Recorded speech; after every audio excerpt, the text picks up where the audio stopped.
हम कोई गुलाम है कि जो आप कहेंगे हम कर लें। किसी ने अच्छा जाना, किसी ने बुरा जाना, किसी ने अच्छा जाना, किसी ने बुरा जाना। जैसे जैसे जिसका ज़मीर था उसने वही जाना। मैं अपनी जात की सफाइयां नहीं देता, मैं अपनी जात की सफाइयां नहीं देता। जिसने जैसे सोच लिया मैं वैसा ही हूं।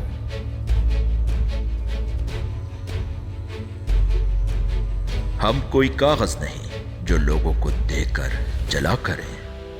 हम तो वो शमा हैं जो सिर्फ रात के अंधेरे में रोशनी दिया करते हैं। इरादे साफ हैं तभी तो लोग खिलाफ हैं।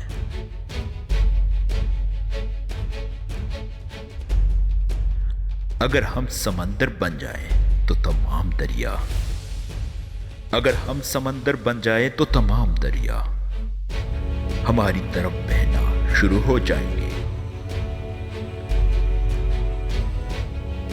कैद की जिंदगी हम जिया नहीं करते, दूसरों का जाम छीन कर हम पिया नहीं करते।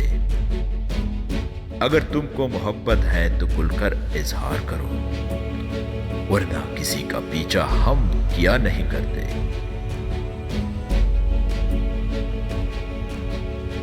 जहां इज्जत न हो वहां मत जाओ, बेशक वहां खाना तुम्हें सोने के बर्तनों में दिया जाए।